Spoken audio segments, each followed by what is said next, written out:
Assalamualaikum warahmatullahi wabarakatuh. Di sini saya Rizky Muhammad Tandi Aziz, NIM 16041110030.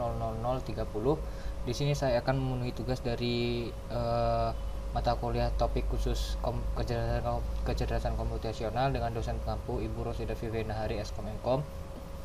Di sini saya dengan judul Sistem Pendukung Keputusan Back Sepak Bola Terbaik menggunakan metode SAW Simple Additive Weighting dengan studi kasus Bali United.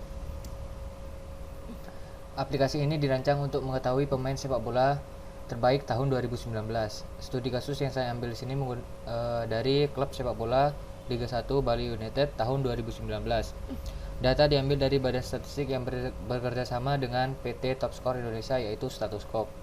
Aplikasi ini berbasis web dan aplikasi ini menggunakan metode SAW Simple Additive Weighting.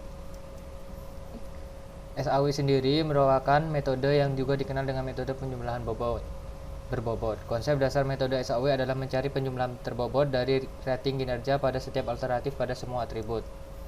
Langkah-langkah metode SAW: yang pertama, menentukan masalah, kemudian membuat kriteria, lalu memberikan bobot setiap kriteria, dan menentukan jenis max atau min, atau bisa juga dibilang benefit atau cost. Masukkan data dalam tabel, lalu normalisasi metrik menggunakan rumus 1 yang nanti saya akan jelaskan, lalu menghitung nilai bobot di setiap alternatif menggunakan rumus 2. Lalu yang terakhir, melakukan perankingan. Rumus 1 yang dimaksud sebelumnya itu ini max atau benefit, rumusnya dia dibagi max dia dibagi max semua yang ada di dalam kriteria dia. Lalu untuk min atau cost, min semua yang ada di dalam kriteria dia dibagi dia. Lalu untuk rumus 2 bobot 1 dikali normalisasi rumus 1, lalu ditambahkan bobot 2 dikali hasil normalisasi rumus 2, dan seterusnya.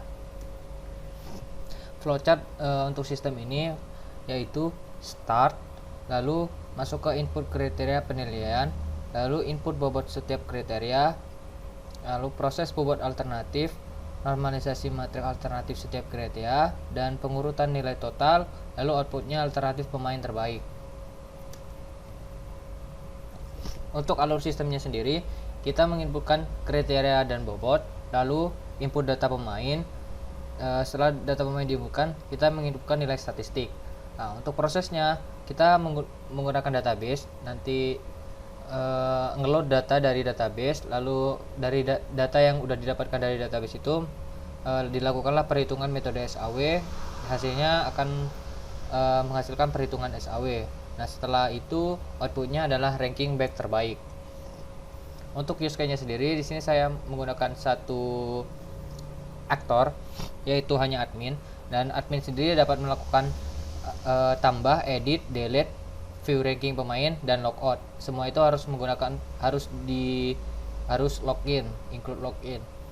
Sedangkan tambah data, edit data, dan delete data itu terdiri dari add data pemain, edit data pemain, delete data pemain, tambah data kriteria dan bobot, edit kriteria dan bobot, delete kriteria dan bobot, dan tambah statistik pemain, edit statistik pemain, delete statistik pemain, seperti itu. Untuk CDM PDM-nya sendiri di sini menggunakan 4 tabel saja, yaitu tabel pertama pengguna, dan ini tidak ada realisasinya. Ini hanya untuk login admin. Lalu di sini saya menggunakan tabel alternatif, di mana ada ID alternatif, nama alternatif, dan hasil alternatif. Yaitu nanti di alternatif di sini diisi oleh nama alternatif dan hasil alternatifnya nanti. Lalu ada tabel kriteria, yaitu nanti ada ID kriteria, nama kriteria, tipe kriteria, bobot kriteria. Nama kriteria sendiri itu dalam studi kasus saya nanti semisal goal, lalu tackle, seperti itu. Lalu untuk tipe kriteria di sini menentukan cost atau benefit, max atau min. Lalu untuk bobot kriteria di sini nanti hasilnya akan muncul di bobot kriteria. Nah, untuk perankingannya sendiri nanti kita ada tabel ranking, nilai normalisasi, dan bobot normalisasi. Untuk PDM-nya sendiri di sini eh, ranking sama, ada 4 tabel juga, cuman nanti akan alternatif dan kriteria ini akan masuk di tabel ranking, jadi ada relasinya. Terima kasih, sekian dari saya. Wassalamualaikum warahmatullahi wabarakatuh.